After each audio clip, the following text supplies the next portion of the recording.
Hello, my good people. Hello. Hello, hello, hello, hello. I don't know if this is correct. Okay, let's just try and move over to the side. Hi, my good people. I'm going to do a very quick video. I hope so. And today I am talking about birth and pregnancy trauma, things that we don't openly talk about, or things that people don't even know exist. So I'm wearing these glasses because I want to I want to hide my brows. I've been trying to, draw them, but hey, anyway, it is fine. So I don't know if there is a chart or I cannot see anything here, but okay, I believe I'm live because I have two people in there. So let us talk about birth and pregnancy trauma for people who want to have children, for people who are planning on having children, for people who are going to find themselves pregnant, and for whoever, and for men who don't understand what some of us as women go through. So many people go through birth trauma. I don't know why is this thing sometimes, it doesn't, it just, the lighting, I'm not sure. Let's see. Okay. But anyway, we don't talk more, or we don't even know that there is actually a birth trauma that can discourage you from having children. And to some people, they don't want anything to do with children because of the things that they did not deal with. So here's the thing, guys. There are some people who are in a relationship and they are planning on having a kid. I've heard of people who would be like, my boyfriend wants me to have kids so that they can marry me. And some women go into having kids just because they want marriage. So they are trading in the baby in order for them to be married. And there are people in relationships who do not even communicate that, okay, what is going to happen when I become pregnant, or a whole lot of things, and they find themselves pregnant with uncommunicated expectations. So that is what we're talking about. And also the idea of, just because I'm a married woman, it doesn't mean I am, or a married man, it doesn't mean I am emotionally, physically, spiritually ready to have children. And what trauma can children or pregnancy bring into us as a husband and wife, and also as boyfriend and girlfriend, right? So the first thing, I'm gonna check the time because I have to go live on my group. Okay. So the first thing is that we need, what we don't know about pregnancy is, most of the time we are doing it for other people. We are actually saying that I am going to have a child because my boyfriend says so, or because I'm married and people are telling me that I need to have a child. And we don't know that bringing a child into a relationship, it can. Hi. Okay, I'm not gonna. All right, so there's somebody who's disturbing me there. But anyway, what we don't know is that bringing a child into a relationship can cause a whole lot of change. For instance, women are expected to take care of children, and I've already spoken about it the other time, that there is an expectation for women to take care of the children and all those things, but not every woman is like that. So you might have a man who expect you to do that, whether you are a girlfriend or you are a boyfriend. And you might, as whether you're a girlfriend or a wife, that's what I want to say. So what happens is that then you guys have friction as couples because they are uncommunicated expectations. Sometimes I would see my husband just going just like that, and then I'm like, how? And then the kid, and he's like, no, but you are here. Those type of uncommunicated expectations. What is it that we need to know before we bring a child into this world? So whether or not you are pregnant, or whether or not you are having sex without a condom, whatever it is, you need to communicate this type of things to your partner, so that you know what it is that they have in the future for you. So the first thing, again, the second thing actually is for you to understand what journey of pregnancy can bring. So some people, they they can become like the traumas that come with pregnancy. It will be like a friend of mine who couldn't even eat anything without vomiting for 7 months, only could eat solid food after 7 months. So those are traumas. And when I ask my friend right now to how, when are you planning on having other kids, she's like, nope, I'm fine with that. And men do not understand these type of things that we have as women, that some pregnancies can bring trauma to you as a person. Some pregnancies can bring, emotional burden to you as a person, because you would be told that you cannot walk, you cannot do anything, you just have to sit and relax and on bed rest. So we need to know those type of things, because if then I remember when I went for C-section, I felt like my body had failed me. And there was a time when I was blaming myself that, oh, your body, you couldn't even give birth naturally. So we need to talk about those type of things in marriages and in relationships. So, like I said, some people can pregnancy on its own can bring a trauma of, whoa, I cannot imagine myself being pregnant, because when I was pregnant, this and this and this and this happened. So we need, after pregnancy, to go and seek healing, because trauma sits in your body, it sits in your nervous system, and when it's not taken care of, when it's not dealt with, then it becomes part of you, and you will move maybe to a marriage setup or to another relationship, and your partner wants to have children, and what is actually blocking you is not having children, is the trauma that you had experienced when you were pregnant. So we need to always seek healing for the type of things that we go through as people and as women. The second trauma during the pregnancy, it can be caused by people around you. For instance, I know of women who have walked this pregnancy alone. Nobody helped them. Okay, even though there were families that were helping them, but they were the partner was not there. Imagine if you are calling someone and you are telling them that you are pregnant, and then the next thing, that person is nowhere else to be found. So there are those type of things that I had expected my husband or expected my boyfriend to be with me during the time of pregnancy, but when I told him, then he ran away, and that was it. So to men out there who will be watching this, who are watching this live and watching this as a replay, we also need to deal with the fact that you cannot leave a woman pregnant just like that.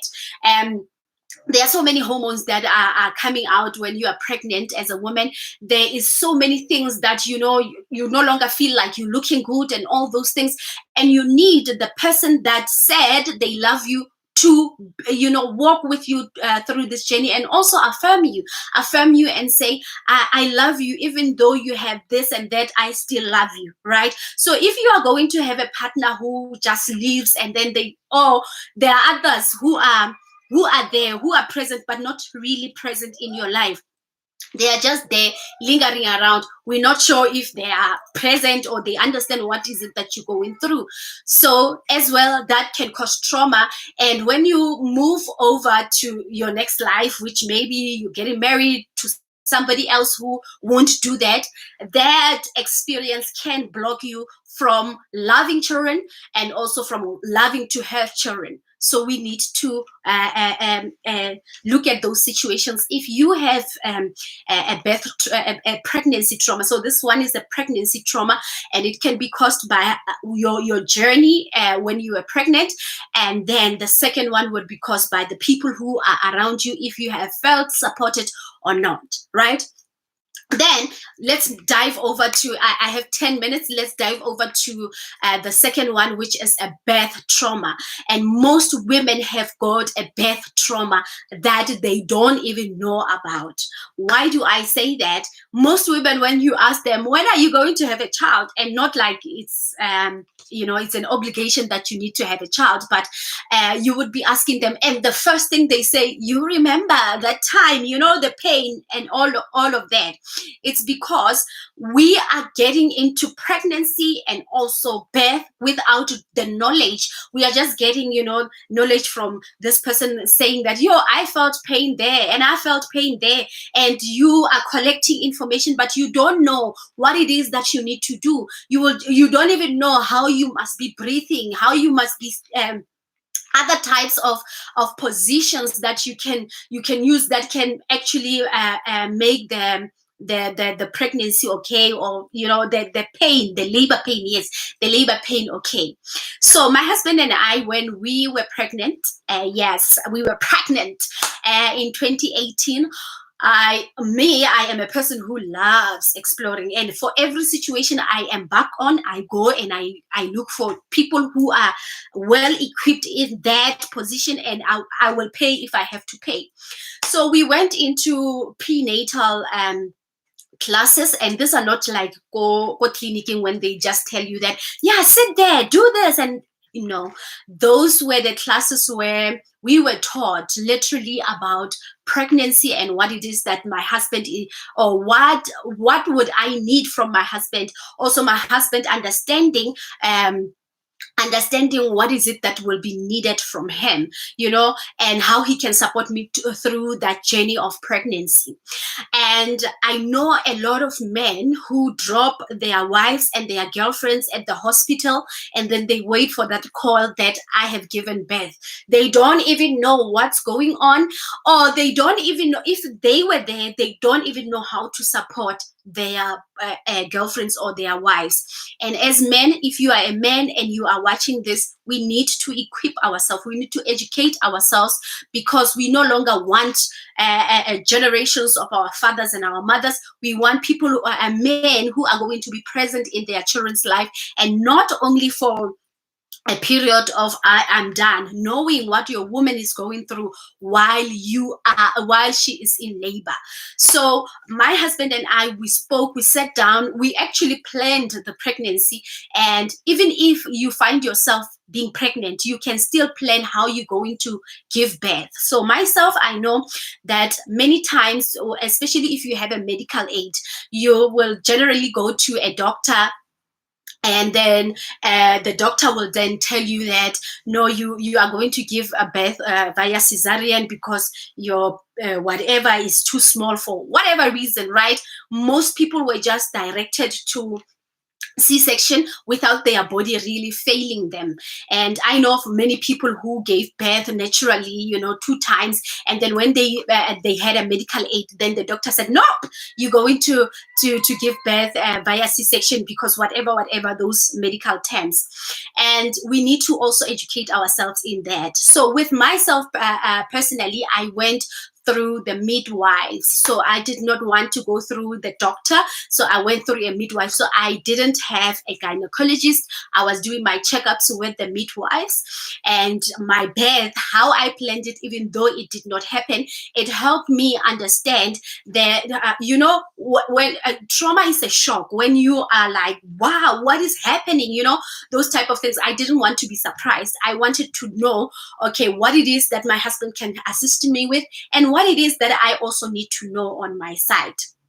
So we went through the midwives, and we were taught how the pregnancy is going to go. When you are 7 months, this is what you're feeling. And when you are 10 months, 9 months, did I say 10? 9 months, this is what you're going to. So I had already known. It was not a surprise for me when things were happening. I had already known. Even when the water was breaking, I had already known that, okay, fine. I remember the way I was in pain. I remember my husband said, no, get up and let's go and walk. Because when you are in that time, you cannot even think.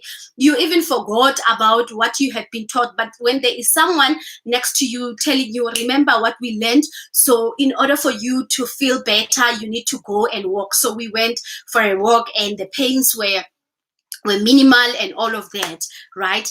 But then I was in labor for about 18 hours, and we were already told that the midwives are not going to forcefully take out the child naturally. So my own dream was to have my son naturally in a bathtub. I know most people are just sitting on a, lying down on a bed. There are so many great positions that you can do for you to give birth. So I was educated and I knew what was going to happen. And when the child was going to come, my husband was going to be the first one who would catch the child and all that. And we literally were educated around those type of things and what to expect. And I had, I love my candles. Today I don't have them here, but those were the things that I had planned, that my birth was going to be photographed and all that. But then things did not happen like that. And I had, after 18 hours of being in labor, my husband had to say, let's go for a C-section, because even the midwife was saying, no, it's taking too long, and the child is also getting exhausted, and we don't want any complications. So we were not surprised when we got there. So when I went through the C-section route, I was also not surprised that it happened like that, though later on, after the pregnancy, I felt like, oh my gosh, my body had failed me and all of that. But then it was not trauma, it was just that disappointment that I had. And I sought help, and I talked about it, and I released it out that yes, other women can give birth naturally. Some, we don't know, the doctors cannot explain why is it that they cannot give birth naturally. So when we also come into the house with Nkosi, and I'm not saying this because I think that we are perfect, but just to educate you on my journey with my husband. We already knew what we want from Nkosi, and some of the things that we also need to talk about is the culture, and the culture of saying that your mother, you need to go to your mother's house for 3 months, and then the father of the baby will see the baby, I don't know when, and all of that. But my husband and I had communicated that my mom will need to come to the house, because my husband is a DJ and he works late at night, and now he would have to drive 350 kilometers to Mafikeng, while so it was just something else. And then we decided, you know what, we are not going to do that. We are actually going to bring our mother here in the house so that she can help me. And a lot of people were surprised, how, when are you bringing Mukwenyane at the house and things like that. But then when you communicate this type of thing, and you sit down with your partner, understanding what is it that is needed from both of us, then you won't experience this type of shocks, this type of traumas when you are pregnant, and what it is that is expected for you as a woman, and what it is that is expected for you as a man. So my message for you today is that if you have experienced any trauma, I know that there are people who went to the public hospital. They are always talking about it, that you go publicing. They would tell you, hey, Wena, yeah, do this, do that, and all those things. If you have went through that, or maybe your boyfriend or your husband was not supportive during your times of pregnancy, you also need to go for coaching, for therapy. You need to speak about this thing so that you release it out of your system and nervous system and every part of you, so that when you move over to the next child or to the next pregnancy, you do not feel the same thing that you felt when you were pregnant and people were not supporting you. And also the issue of the body, the medical things that people are talking about, that sometimes medically, you have to go for bed rest and all that. I would suggest that you also check what it is that you are struggling from, because some of the things can be rectified by just eating right, which is, being vegan. It can also help. Benting can also help, and those type of things. So I hope my message is clear, and I will see you next time. I hope also you are doing what is it? The challenge, the 28 days challenge on the group. I'm also going to put up the link there. I'm going to the group. It's 5:30. See you. Goodbye.